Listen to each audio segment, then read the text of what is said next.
ডাঙৰ মায়ে তৰা পাতে কাটিব ডাঙৰ মায়ে চাৰিআলি মূৰলৈ ডাঙৰ মায়ে অকলে শুন নাযাবা অকলে শুন নাযাবা ডেকা লৰাই পাতিছে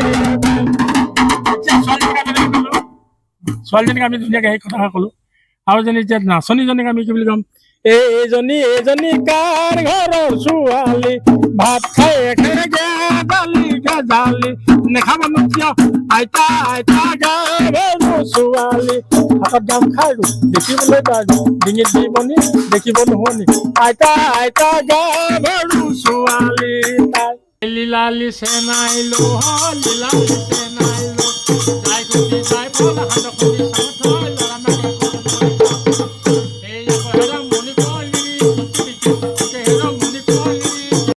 বাতি পানিতে দেহি গান দুয়ে পানি দি হলকে সাথে গয়ে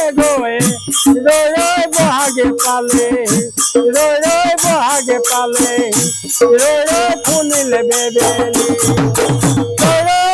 হয় সমাগত বাপতি সাহোন ৰঙালী বিহু আৰু বাপতি সাহোন ৰঙালী বিহুক লৈ এতিয়া ৰাজ্যজুৰি দেখা গৈছে ব্যাপক প্ৰস্তুতি চলোৱা আৰু মই বৰ্তমান উপস্থিত আছো নাজিৰা সমজিলা অন্তৰ্গত গেলেকীৰ মিলন নগৰত আৰু মোৰ সৈতে আছে এজন পুৰণি বিহুৱা আৰু এইগৰাকী আচলতে যিগৰাকী পুৰণি বিহুৱা তেওঁ বছৰ ধৰি বিভিন্ন হুঁচৰিলত তেওঁ বিহু পৰিৱেশন কৰি আহিছে আৰু বিহু সম্পৰ্কীয় প্ৰতিটো জ্ঞানেই আচলতে তেওঁ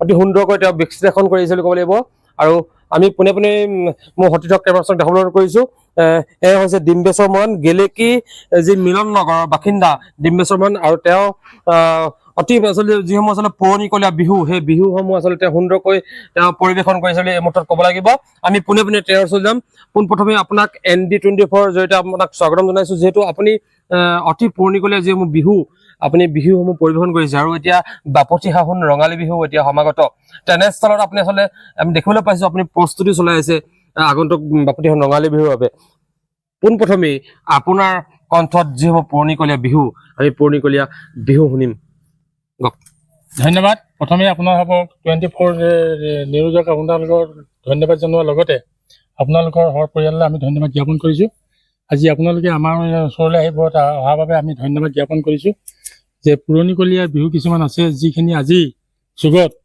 এইবিলাক হেৰাই গৈছে আৰু সেই কথাবিলাক আজিকালি ৰাইজে এতিয়া শুনিবলৈও ইচ্ছা নকৰে বা বিচাৰি নাযায় গতিকে আপোনালোকে অহাৰ বাবে আমি ধন্যবাদ জ্ঞাপন কৰিছোঁ প্ৰথমে মই বিহুৰ সৃষ্টি এটি জোনা মাৰিব খুজিছোঁ তাৰ পৰা আমি আৰম্ভ কৰিম প্ৰথমে ঈশ্বৰে সৃষ্টি দিলে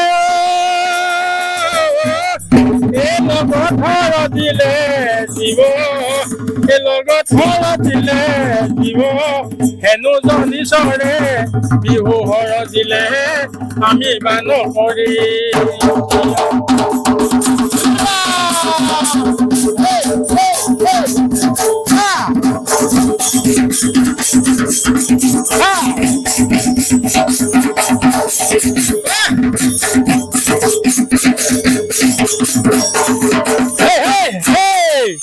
এতিয়া কথা এটা হ'ল কি সেইতিয়া আছিলে এইবোৰ আদিম যুগৰ বিহুৰ জোনা ইয়াৰ পাছতে যেতিয়া শংকৰদেৱৰ এক নাম ধৰ্ম হ'ল এক নাম ধৰ্মৰ সেই নামটোৰ বিহুৱাসকলক মানে এক নাম ধৰ্ম তেনেকৈ গায় শাস্ত্ৰতম গীতা ভাগৱত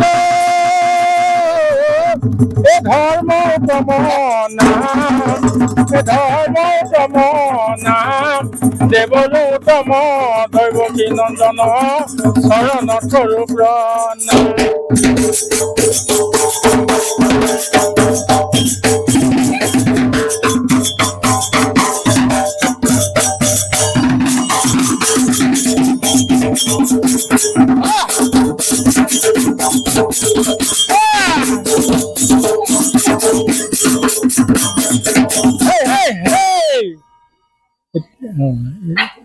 ঠিক এইদৰে আৰু মানে কথা এটা হৈছে কি আমি শংকৰদেৱৰ জন্মৰ এক নাম ধৰ্মৰ পাছত নামৰ এটা মানে বিহুৰ এটা ভাগ হ'ল কিন্তু তাৰ আগতে এটা বস্তু ভাগ আছিলে এতিয়া গুৰুসকলে যিমান ধৰ্ম প্ৰচাৰ কৰি গৈছে তেনেকৈ বিহু প্ৰায় ভাগ যেনে আজি উজনি অসমৰ তিনিচুকীয়াৰ পৰা শদিয়াৰ পৰা তিনিচুকীয়ালৈকে যিখিনি বিহুৰ যে শ্ৰী শ্ৰী অনিৰুদ্ধদেৱৰ মহাপুৰুষ অনিৰুদ্ধদেৱৰ শিষ্যসকলৰ বিহু পৰম্পৰাটো সেইটো এটা বেলেগ।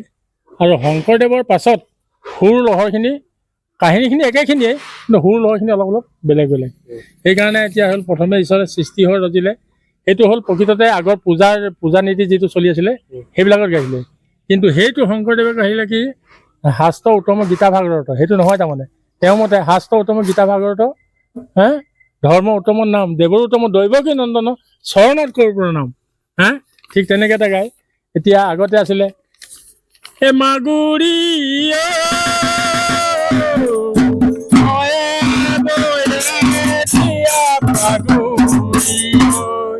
সেইটো হৈছে কি আমাৰ বিহু নামত খোলা যোৰা বুলি কয়। খোলা যোৰা অতীজতে আদিম পুৰুষসকলক খোলা যোৰা বা বিহু যোৰা বুলি কয়। কিন্তু শংকৰদেৱৰ পাছত সেই বস্তুবিলাক পদ বুলি সৃষ্টি কৰিলে, কাৰণ কীৰ্তন ঘোষা সেইবিলাকতে ধৰ্মতে পদ থাকে। কিন্তু তেওঁ পদ যেনেকৈ তাত মানে কৃষ্ণ ৰাম কেনেকৈ সোমাইলে চাওক, গোবিন্দ কৃষ্ণ ৰাম নাৰায়ণ হৰি জয়, গোবিন্দ কৃষ্ণ ৰাম নাৰায়ণ হৰি। গতিকে এই শংকৰদেৱে মানে যিটো এক নাম ধৰিলে, আমি এতিয়া ক'বলৈ গ'লে যে আমাৰ যিটো বিহু ৰঙালী বিহু প্ৰকৃততে সেই অৱস্থাত গৰুৰ পূজা আছিলে। এক নাম ধৰ্মৰ পাছত গৰু বিহুলৈ আহিলে। গতিকে যেতিয়া নেকি শংকৰদেৱ গড়গাঁৱলৈ আহিছিল, চহুংমুং সেই সময়ত ৰজা আছিল নেকি জানো, মই পাহৰিছোঁ বাৰু। গতিকে তেতিয়া ধৰ্ম প্ৰচাৰ কৰিবলৈ আহোঁতে ইয়াত যিসকলে জনজাতি বা আহোম সম্প্ৰদায়ৰ লোকসকল আছিল, ইয়াত তেখেতসকলে কৈছিলে প্ৰভু আপোনাৰ কথাখিনি একেবাৰে চিৰন্ত সত্য, আৰু আপোনাৰ কথামতে আমি চলিব পাৰিলে আমাৰ বহুত উপকৃত হ'ব, আমি ভগৱানক সহজে লগ পাম। কিন্তু প্ৰভু কথা এটা নহয়, আমি গধূলি নহ'লে মানে এটুপি নধৰিলে মানে আমাৰ উপায় নাই। এটুপি মানে সেইটো সময়ত কানি খায় আৰু লাও পানী খায়, গম পাইছেনে? গতিকে তেওঁলোকে কৈছে যে আমি যে আপোনাৰ সেইটো ধৰ্মত থাকিব লাগিলে আমিতো সেইটো কৰিব নোৱাৰিম, গতিকে আমি সন্ধিয়াৰ লগে লগে আমি এটুপি খাবলগীয়া হয়। এতিয়া শংকৰদেৱে বহুত কৌশল কৰিছিল, তেওঁ ধৰ্ম প্ৰচাৰৰ কাৰণে বহুত কৌশল জানিছিল। তেখেতে কৈছিল যে কথা এটা হৈছে কি আপোনালোকে এটুপি ধৰিব পাৰোঁ, কিন্তু এখন টেং নধৰাকৈ আপোনালোকে জেগা এডোখৰ দিছোঁ নাম ল'বৰ কাৰণে, নামঘৰ বুলি ক'ম, সেয়ালৈ আহিবা। গতিকে এই তেখেতে যেতিয়া ৰাইজবিলাক সকলোৱে মানে আহে নামঘৰলৈ আহি পেলাই, তেখেতে বিহুটো তেওঁ শংকৰদেৱে এটা কথা চিন্তা কৰিছিলে যে ৰাইজসকল ক'ত ব্যস্ত, গতিকে এটা সময়ত বিহু এমাহ দিন জুৰিছিলে। কিন্তু শংকৰদেৱে চিন্তা চৰ্চা কৰিলে যে সেই এমাহ দিনতকৈ প্ৰকৃততে আমি 7 দিন কৰাব পৰা যায় নেকি, সেইয়া কথা কৈছে চুকাফাই চিন্তা কৰিছিলে। তেতিয়া কি কৰিলে, তেওঁ নি পেলাই এই বস্তুটো মণিকূটলৈ ভৰাবলৈ ধৰিলে যে আটোম টোকাৰিকৈ বিহুটো নমাব লাগে, পৰম্পৰা থাকিব।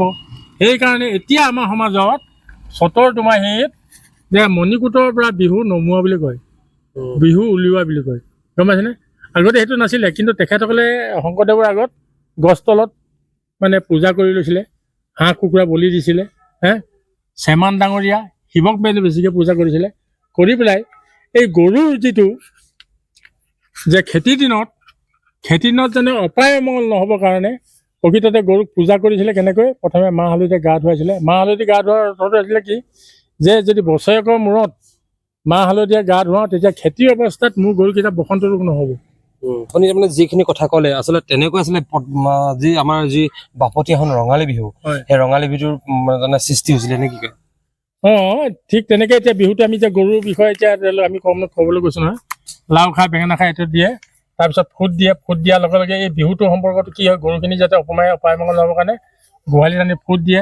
তৰা গছৰ মানে হেৰি এই পঘা তেল পিন্ধাই, তৰা গছৰ পঘা তেলত কি থাকে গম মানে টংলতি থাকে, খুম্ব তুলসী থাকে, সেই তুলসীয়ে যাতে গাটো মানে গন্ধটো মানে ভাল হ'বৰ কাৰণে সেইধৰণে সেইবিলাক বস্তু এতিয়া এই পিন্ধাইছিলে।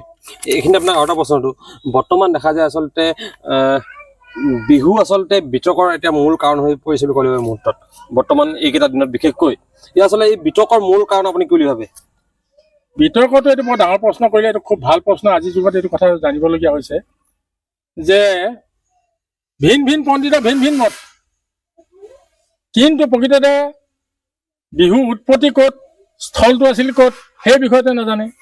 এতিয়া জেং বিহুবিলাকত তেতিয়া জেং বিহু কিছুমান সাহিত্যিক লেখকে বা জ্ঞানী লোকে ডাইৰেক্ট গাভৰু বিহু বুলি কৈ থৈ দিয়া আছে। কিন্তু জেং বিহু উৎপত্তি মাত্ৰ এষাৰি কথা, প্ৰকৃততে কথাবিলাক নাজানে বুলি শব্দটো কৈছো আৰু। গতিকে বস্তুটো হিষ্ট্ৰীটো খুচৰি নাচায় বুৰঞ্জীটো ক'ৰ পৰা আহিলে। গতিকে অপ্ৰিয় হলেও সত্য, ৰঙালী বিহু বিহুত যে 3টা আছে নহয়, কাতি বিহু, কঙালী, মাঘৰ বিহু, ভোগালী, বহাগৰ ৰঙালী। ৰঙালী বিহুটো প্ৰকৃততে সৃষ্টি শিৱসাগৰতে, গম পাইছেনে? প্ৰথম হৈছিলে এইবিলাক বিহুৰ হৈছে কি, বিহুৰ মহ গোৱালৰ মাজৰ পৰা সৃষ্টি হৈছে। মহ গোৱালে এইটো ডাকৰ বচনৰ পাছত হুৰ লগাই দিয়ে, গম পাইছেনে? আৰু গোৱালবিলাকে এটা আছিলে, যিকেইজন গোৱালে ফূৰ্তি কৰিছিলে, 7জন গোৱালে প্ৰথমে ফূৰ্তি কৰিছিলে। তেওঁলোক পালেও আনন্দ, নেপালেও আনন্দ, হেৰুৱালেও আনন্দ। তেওঁলোক 7জন সেই সময়ত তেওঁলোকে ফকৰা যোজনা খুব জানিছিল। চুডাংফা নামৰ এজন ৰজা আছিল, আহোম ৰজা। তেওঁ শিঙৰি ঘৰত উঠা এটা পৰ্ব এটা আছিলে। শিঙৰি ঘৰ পৰ্বটো উঠাওঁতে তেওঁলোকৰ সেই মানুহকেইজনে ফূৰ্তি দিবৰ কাৰণে সেই মানুহ 7জনক মাতি লৈ আহিছিলে।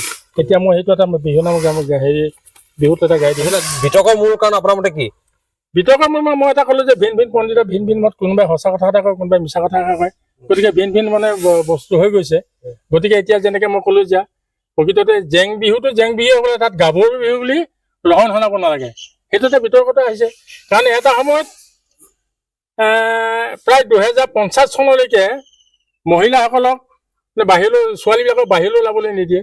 কোনোবাই বেৰ ভাঙি পেলাই লৈ যায়, কোনোবাই বেৰ তলতে তামোল পাণ পেলায়। গতিকে যদি ছোৱালীবিলাকে ওলাবই নোৱাৰে, তেওঁলোক তেতিয়াহ'লে ছোৱালী বিহু কেনেকৈ হ'ব পাৰে?